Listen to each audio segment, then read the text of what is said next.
That's one way to see if the sound is working.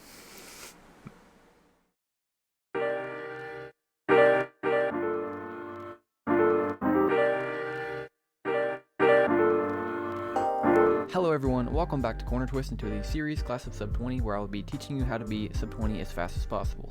If you're at all curious as to how we're going to be doing that, well, you're in luck because you've clicked on the right video. If you're familiar with the series so far, you know that each video is built upon the previous videos, so if you have watched those, then you will know what's going on in the current videos. Of course, this video is more of an introductory video, as we're going to be bridging the gap between the last half of the series, and we're going to be moving into kind of the last portion of it. Up until this point, we've actually covered a lot of ground. We started out with doing cross solutions. We started from kind of basic cross solutions, and then we moved into the more advanced ones. And then after that, we learned basic F2L, and then of course we stemmed from the basic into the more advanced concepts within F2L. For the entirety of this series, we're going to be working in the method of CFOP, and so far we have covered the first two steps of it. After then, we're only left with the two last letters, the O and the P, and we're going to be covering those in the future videos after this one. There are two main talking points of this video. The first one is going to be me explaining to you how to be exactly sub 20.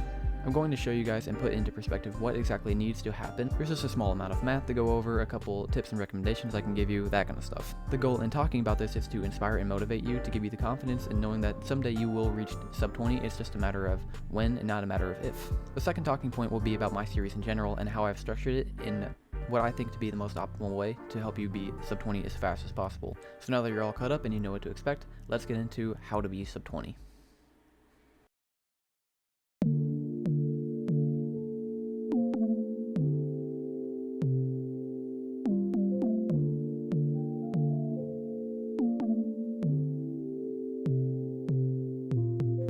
Alright, first we're going to go over the mathematics of it all. I'm just going to give you the raw numbers here.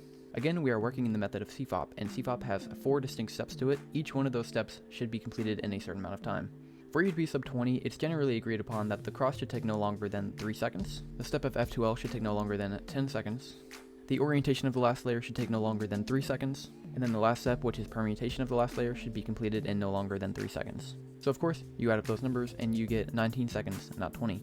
The goal is to try to teach you how to be sub 20. 20 seconds ain't good enough. I'm just messing with you, but those are the raw numbers for how to be exactly underneath 20 seconds. It's important to note that you can be a little bit off on your times on 1 or 2 of the steps as long as you make up for it in the other steps. For example, if you're able to complete your cross in 3 seconds, but then F2L takes 11 seconds, that means that you're going to have to make up that 1 second in either your OLL or PLL stage. Or for example, your cross suffers and you usually get done with it in about 4 seconds, but you're very efficient in your F2L stage and you're able to get done with it in 9, and then your OLL and PLL both take 3 seconds apiece, then you're going to even out to be about the same. So there's a little bit of play in it, but don't try to justify your bad times on any one of those steps. So I don't want you to be thinking that you can slack on one area and try to get better at another one. You should be trying your best to make each one of these allotted times in each of these 4 steps. It's okay if you have a mishap in one of your cross solutions and it does end up taking 4 seconds, you know what you need to do to get back on track, but you should not make it practice. Your cross solution should not take 4 seconds. Now if you're asking me right now, Ben, how do I accomplish a 3-second cross, or how do I accomplish a 10-second F2L? It pains me to say I can't help you there. I just wish that there was a series on YouTube where a handsome young lad broke everything down in detail in each one of these steps and areas to help you to get underneath those times. I mean, I think that would be really useful. I just wish that there was something like that out there. No, but if you're legitimately asking me, I have this series structured so that way you will be able to look back and refer to those videos that I've already put out to help you with those. Depending on when you're watching this, I may have every video that I want to uploaded onto this series. And if you're watching this upon release, just know that I already have the cross and F2L sections covered. So for instance, if you're a new cuber and you've sparked a new passion in it and you want to know how to be sub 20, it's something that you want to do, but you haven't really checked out any other content, I would really just recommend that you go from episode 1 in my series all the way up to this one, and then maybe on. But the videos just regarding the cross would be the first video where I teach you how to do the Daisy method cross. That video will help you get fundamentally familiar with what you're doing. And then immediately following episode 1, we have episode 3, where we advance the cross solutions and correct them from the beginner method. And then in episode 5, we find out how to even expand upon the concepts in episode 3. And that's it. If you watch those 3 videos and you master the concepts within them, you will be able to do your cross in at least 3 seconds. Keep in mind, I also have example solves within each of those videos, as well as the ones following and preceding those. In regards to F2L, we already have a multitude of videos covering everything that we need to know with F2L for now. So if you're completely new to F2L, I would suggest going to episode 4, where we talk about the basics of F2L. Once you learn and master the basics, then you move on to episode 6, where we talk about advancement of F2L.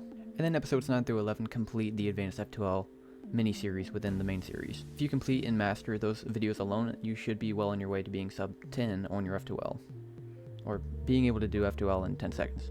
And then if you're wondering what to do if you're struggling with your OLL or PLL stages, there's already a number of videos on YouTube that go over those concepts. But keep in mind, I currently don't have OLL and PLL videos up. However, I will be uploading them in the very near future, so depending on when you're watching this, they may already be out and you can just refer to those. But again, to summarize and wrap up how to be sub 20, you want to make sure that you're able to do your cross solution in 3 seconds, your F2L in 10 seconds, and your OLL and PLL both in 3 seconds apiece. Now that you have a goal in mind, you can work towards perfecting each one of those steps. Alright, now into the second talking point. We're going to go over my structure in these videos and give you a little bit more insight into what the plan is.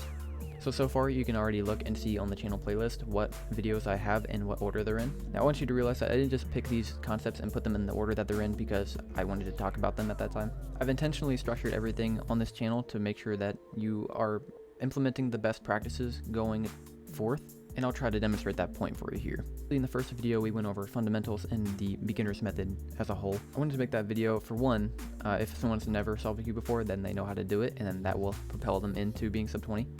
And I also realized that not everyone wants to be sub 20, so they can just watch one video and then be done with it. But then you may notice that quickly after episode 1, we jump into episode 3, where we jump away from the Daisy cross method and then we start building actual crosses. And I mentioned this in the second video, but the reason that I have finger tricks in the spot that it's in episode 2 is because in this fastest possible approach, I don't want you to be relearning how to do finger tricks while you've already gained all this other knowledge. It may not seem that big a deal to you, but think about it. If you're just starting out with the cube, you might as well just go ahead and put those good habits in place. That way you don't have to go back and backtrack or anything. Then of course we learn basic F2L and then we expand upon it in the future videos. I have episodes 7 and 8 in place in between the advanced F2L series, and the purpose of that is to implement critical thinking in your F2L solves. The reason again is to make sure that you're implementing good practices before you get past F2L and then need to come back to it. Then finally, right before this video, we talked about color mutuality and my thoughts on that. So yeah, the point I'm making here is I don't want you to be wasting any time at all trying to go back and relearn things whenever you can learn them correctly the first time. Now we're going to be taking a look into the future.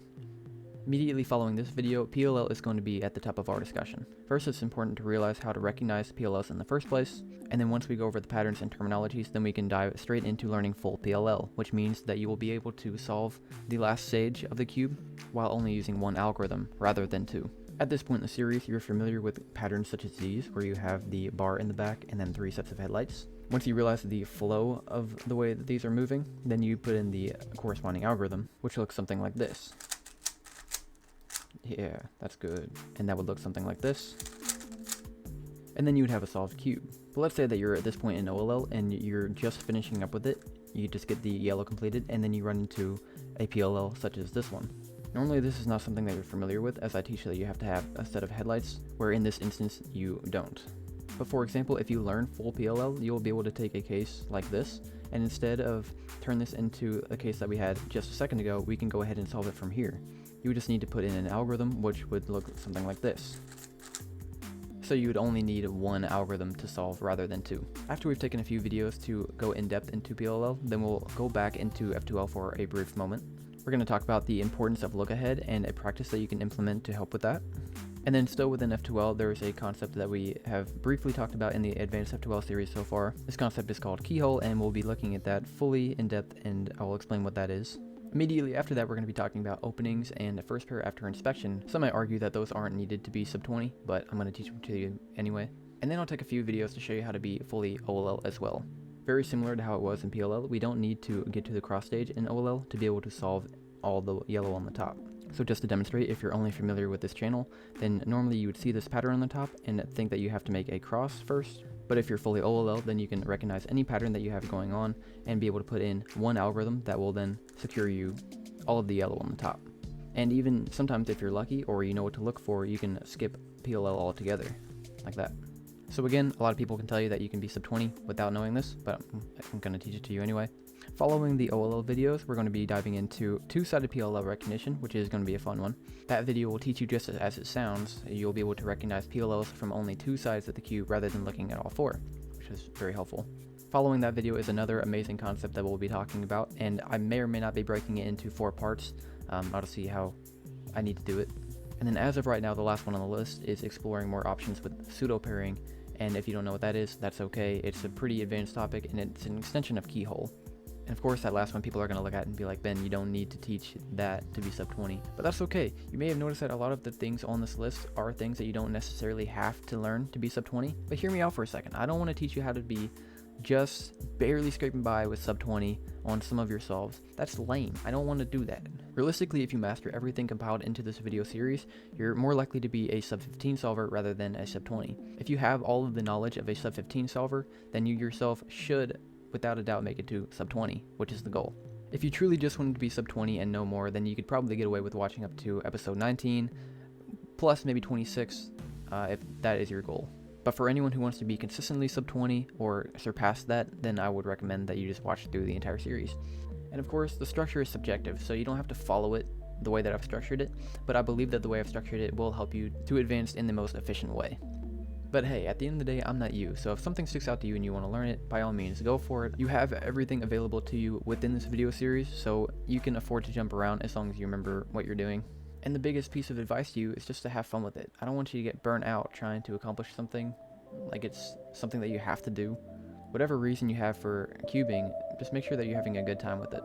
Also, if you're watching this in the future and I don't upload the videos in the exact order that I've outlined here, don't come at me for it, okay? This is just a rough draft of what I have intended to do. Already in the series, I've made adjustments and swapped some things around, so yeah, it's not perfect. It's just to give you an idea of what's going on and what you can expect, and to just motivate you and to inspire you, give you all the tools that you need to be able to accomplish this goal if it is something that you want. I believe that's just about it for this video. You know what to expect in the next one, so I'll see you there. Bye.